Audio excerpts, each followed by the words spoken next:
Hey guys, welcome back to my channel. Today's look is going to be a Kim Kardashian inspired look that her and Pat McGrath and her amazing makeup artist, Makeup by Mario, collabed on to create for the In the Mirror video for Dark Star, and I will link that down below so you can check out the look. And I'm first going in with my Makeup Geek Peach Smoothie on a fluffy blending brush. I already prepped my eyes with my MAC Soft Ochre Paint Pot, and that's just going to help make the transition shadow blend a bit better. And now I'm going in with Deep Brown by Anastasia Beverly Hills, and I'm just going to kind of keep that color on my outer V. I don't want to take the dark color up too high, and I'm just going to blend that into my crease as well as on the outer corners of my eye. And then I'm going in with Makeup Geek Americano, and I'm just going to blend that over top of that deep brown shade that we placed before. And I'm using a fluffier blending brush for this, and I'm just going to take it up slightly higher and kind of carve out my outer V in my outer crease. And then I'm taking Barcelona Beach, also by Makeup Geek, and I'm just going to blend that into my crease with a fluffy blending brush. I will also link the brushes that I'm using down below as well. And I use this shade because it's only a little bit darker than my skin tone, and I noticed her transition color wasn't super dark or noticeable. And then I'm just going to spray my flat brush with some MAC Fix Plus, and that's going to make the color more pigmented. And I'm going in with Makeup Geek Charmed, and this is actually a foiled shadow, and I really love the formula on these because they're super pigmented and shimmery and just really beautiful and easy to work with. And then I'm going back in with that same blending brush and putting more of Barcelona Beach into my crease where we lost some of the color from our lid color. And then I'm going to be using Stila Cosmetics Magnificent Metals in the shade Molten Midnight. And this shade is so beautiful. As soon as I saw it, I had to create a look with it. So I knew that this would be the perfect look to kind of recreate and use this color for.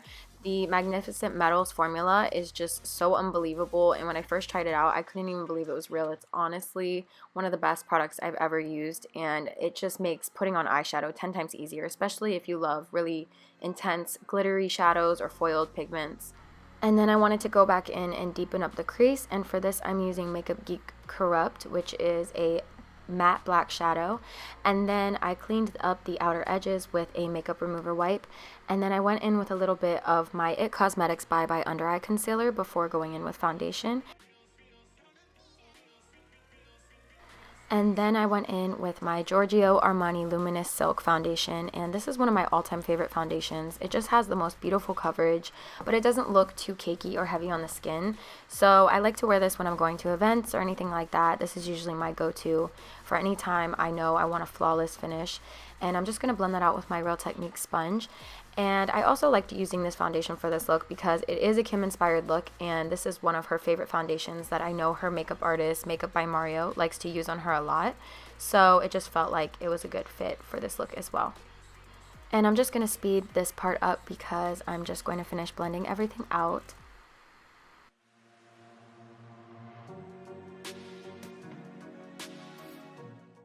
And I'm also going to blink out my lips and take that color down my neck as well. That way our face and our neck both match.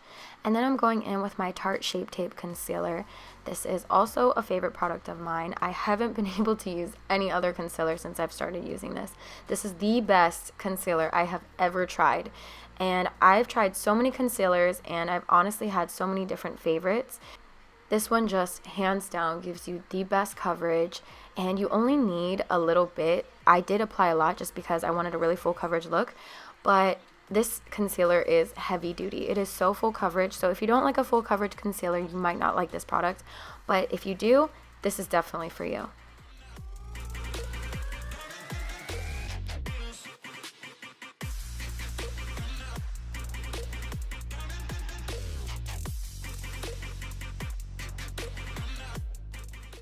Then I'm going to go in with my Anastasia Beverly Hills Stick Foundation in the shade Mink, and I'm going to use this as a contour shade, and I'm actually going to cream contour first and then contour with a powder, because whenever you do a cream and then a powder on top, it's just going to kind of intensify that color. And since this is a Kim inspired look, she always has a very full coverage structured contour, so we're going to be going very full coverage today.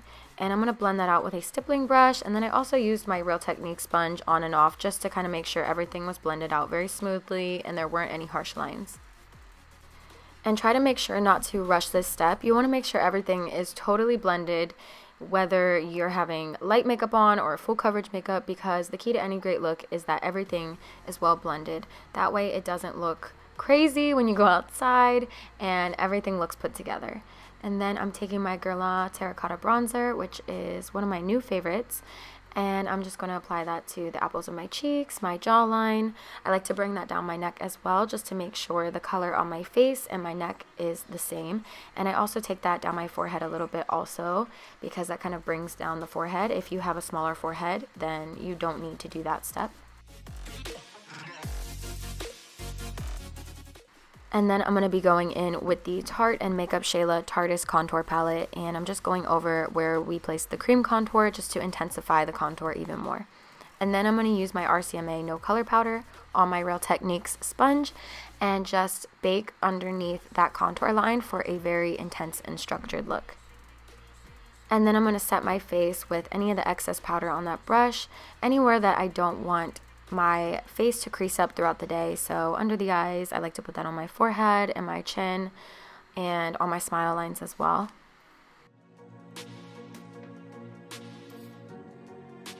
And then using Makeup Geek Corrupt, I'm going to make kind of a soft liner effect with a flat definer brush on the top and bottom of my eye. And then I'm going to smoke out the color Gunmetal underneath my eye from the Lorac Pro Mega 2 palette, just to kind of make everything look a little bit more smoky. And then I'm going to go in with that flat definer brush and more of Corrupt again, and just deepen up that color that we lost after blending everything out. Then I went ahead and applied Cocoa Lashes in the style Misha off camera. It didn't look like she had any crazy false lashes on. I'm not sure if they're lash extensions, but they looked a little bit more natural, so I wanted to do a natural lash. And then I just dusted away any of that powder I placed under my contour line. And for blush, I went in with my favorite MAC blush, which is Peaches. I love a peachy pink tone blush, so I thought that this really kind of complemented the look.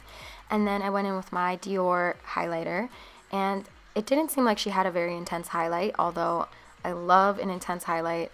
I didn't go too highlighter crazy for this because I didn't really see much of a highlight on her cheeks. It just mostly looked like it was more focused on her upper lip. And I'm just going to apply that to my temples, my cheekbones, my nose, of course, and a little bit on my chin as well. Then I realized I forgot to do an inner corner highlight, so I just put a little bit of that highlighter in my inner corners. And then I went ahead and lined my lips with MAC Oak Lip Pencil.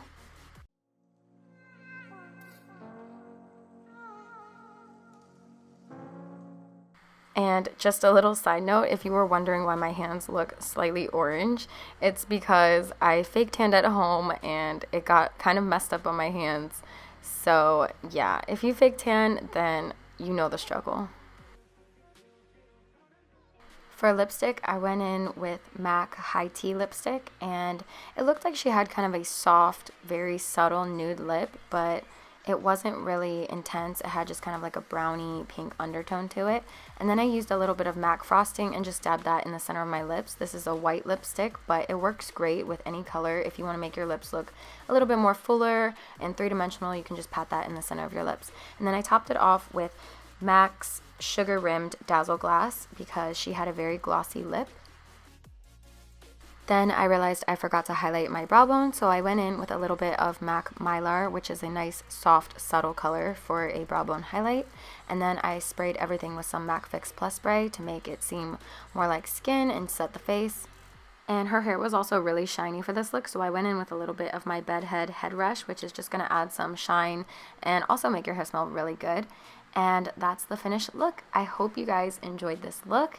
Make sure to leave a thumbs up on this video if you enjoyed this tutorial, and also leave me a comment if you have a suggestion for a future video that you would like to see. I love getting feedback from you all, and I want to make videos on stuff that you guys enjoy.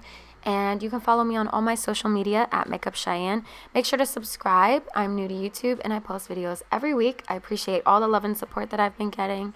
And I also did a Coachella look recently. If you want to go check that out, that's up on my channel as well. And I will see you guys in my next video. Bye!